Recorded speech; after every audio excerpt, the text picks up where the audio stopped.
আসসালামু আলাইকুম। নাইমাস and embroidery চ্যানেলে সবাইকে স্বাগতম।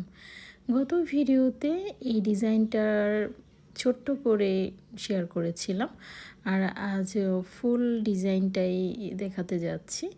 তো শুরু করছি। সবচেয়ে ভালো হয় আমরা মনে মনে যদি এই ফুলটাকে বা পাপড়িটাকে যেটাকে সেলাই করছি 4 থেকে 5 ভাগে ভাগ করে নিই। তারপরে এইভাবে লম্বালম্বি করে একটা বড় ফোঁট তুলি। এরপর এই লম্বা সেলাইয়ের যে কোনো এক পাশে, হয় ডান পাশে নয়তো বাম পাশে, ছোট্ট আকারে ফোঁটা তুলব। ওই যে মনে মনে 4 বা 5 ভাগে নিয়েছি পুরো পাপড়িটাকে, তো এক ভাগে ফোঁটা তুলে তারপর এই লম্বা ফোঁটটাকে একটা প্যাঁচ দিয়ে তারপর আবার দ্বিতীয় ভাগে অপর পাশে ফোঁটা তুলব। এভাবে পেঁচিয়ে পেঁচিয়ে লম্বা সুতাটাকে গিঁটের মতো করে আটকিয়ে দেব। আমি যেমন বাম পাশে সুচটা তুলে ডান পাশে গেঁথে দিয়েছি, আবার বাম পাশে সুচটা তুলে ডান পাশে গেঁথে দিয়েছি। এইভাবে যখন প্যাচগুলো পড়েছে তখন গিঁটের মতো করে এই লম্বা সেলাইটা একদম কাপড়ের সাথে আটকে গেছে। তো এই কারণেই এটাকে গিঁট ভরাট অথবা অনেকে কাশ্মীরি ভরাটও বলে। তো যেহেতু গিঁটের মতো পড়ে, বেশিরভাগ মানুষই দেখা যায় এটাকে গিঁট ভরাটি বলে।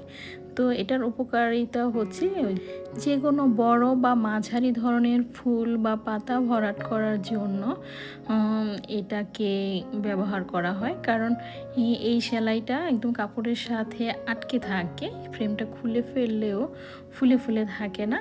তো বড় ধরনের বা মাঝারি ধরনের ফুল বা পাপড়ি বা পাতা এগুলো সেলাই করার জন্য এই সেলাইটাই পারফেক্ট। আর ছোট ছোট যে ভরাট আছে ওগুলোতে এরকম গিঁট ভরাট না দিলেও চলে, একেবারে সুতাটা মানে আক পিস করে ভরাট করে দিলেই হয়ে যায়। ভরাট সেলাই নিয়ে অনেকেই বলে থাকেন যে কিভাবে করেছি বুঝতে পারেন না সঠিকভাবে। তো আজ কিন্তু খুব কাছ থেকেই বুঝিয়ে দিয়েছি। আশা করছি এরপরে বুঝতে পারবেন বা নিজেরাই সুন্দর করে ভরাট সেলাইটা করতে পারবেন। তো খুবই সহজভাবে আর কাছ থেকে কিন্তু বোঝানোর চেষ্টা করেছি। যদি এরপরেও না বুঝতে পারেন তাহলে আমাকে জানাতে পারেন, আমি হয়তো অন্য কোনো ভাবে ট্রাই করব আপনাদেরকে বুঝিয়ে দেওয়ার জন্য। যেহেতু ভরাট সেলাই এর আগে কয়েকটা ভিডিওতে দেখিয়েছি, তাই ভরাট সেলাইয়ের পর্বটা আর বড় করব না। এখানে একটা পাপড়ি করে দেখাবো, আর অফ ক্যামেরায় আমি বাকি পাপড়িগুলো করে নিব এই ফুলটার।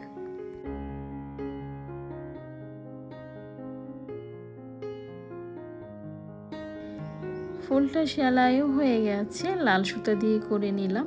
আর দেখেন কত সুন্দর লাগছে, একদম ভেলভেট এর কাপড়ের মতো আর কি, মখমল কাপড়ের মতো দেখতে, যেটা আমি সবসময়ই বলি যে ভরাট সেলাই যখন লাল সুতা দিয়ে বিশেষ করে করা হয় তখন একদম মখমলের মতো লাগে।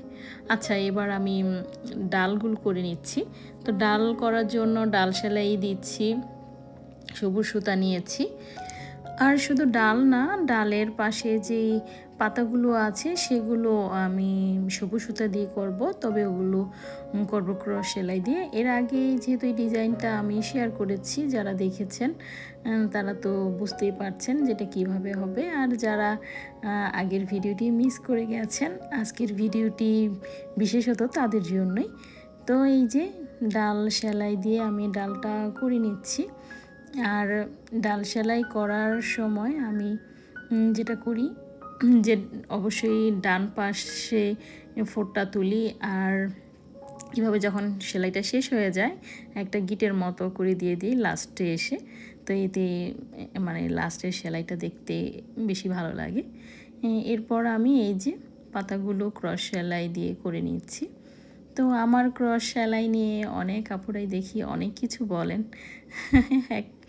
একটা কোনো ভিডিওতে বা শর্টসে হবে আমি বলেছিলাম যে এভাবে সেলাইটা করলে সেলাইটা পারফেক্ট হবে, এরকম একটা কথা বলেছিলাম।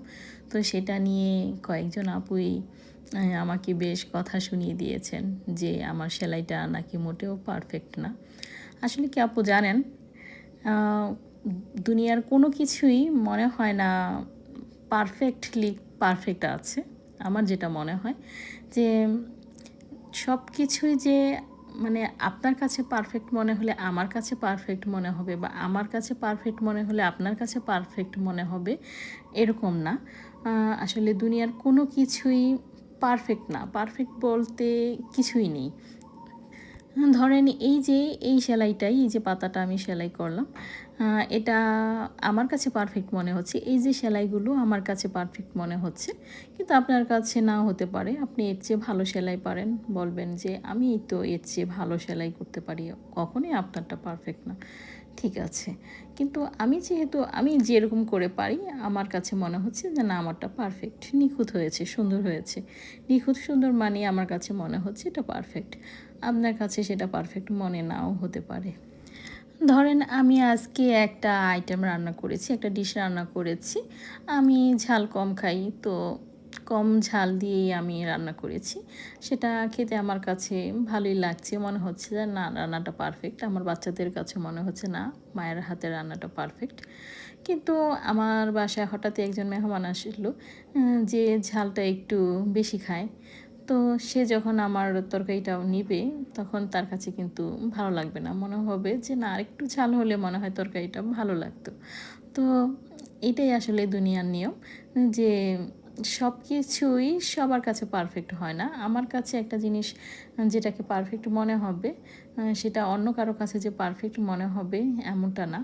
আবার অন্য কেউ যেটাকে পারফেক্ট ভাবছে, আমিও সেটাকে পারফেক্ট নাও ভাবতে পারি। আমার কাছে সেটা আর কিছু না কিছু খুঁত আমি পেয়েও যেতে পারি। তো এইরকমই। আমি এসব কথা যে কারণে বলছি, যে আমার সেই সেলাইটাতে যদি আপনারা কোনো খুঁত পেয়ে থাকেন, তাহলে আমাকে বলতে পারতেন যে আপু, এই জায়গাটা আপনার ঠিক হয়নি, এটাকে একটু সুন্দর করার চেষ্টা করেন, বা এটাকে এভাবে না এভাবে সেলাই করলে বেশি ভালো লাগতো। এরকম একটা কিছু বললে আমি সেটাকে রিকভার করার চেষ্টা করতাম, আরও ভালো করে কিছু করার চেষ্টা করতাম। মনে আর কি আনন্দ আসতো। এখনও আপনাদের ওই কথাগুলো শুনেও নিজেকে অনেকটা করেছি যে না, আমাকে আরেকটু ভালো হতে হবে। তো ওইভাবে যদি বলতেন তাহলে উৎসাহ পেতাম, মনে মনে আনন্দ নিয়ে কাজ করতে পারতাম। আর এখন যেমন মনটা ভরাক্রান্ত লাগে, যে এত কষ্ট করে সেলাই করি, তারপরেও আপুরা আমার খুঁত ধরেন। সুন্দরকে সুন্দর বলবো আর অসুন্দরকে অসুন্দর বলবো, এটাই স্বাভাবিক। কিন্তু সেটা বলার মাঝেও যদি একটু মাধুর্য থাকে, তাহলে আর কি ভালো লাগে।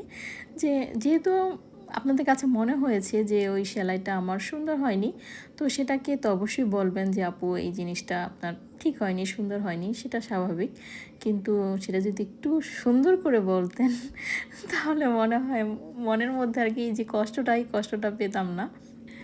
তো যাই হোক, ভালোকে ভালো আর মন্দকে মন্দ, এটা অবশ্যই বলবেন। কারণ এরকম মানে ভালো হলে অ্যাপ্রিসিয়েট করবেন, আর খারাপ হলেও সেটা ধরিয়ে দিবেন যে আপু, এটা সুন্দর হয়নি, এটাকে এভাবে করেন, দেখতে বেশি ভালো লাগবে।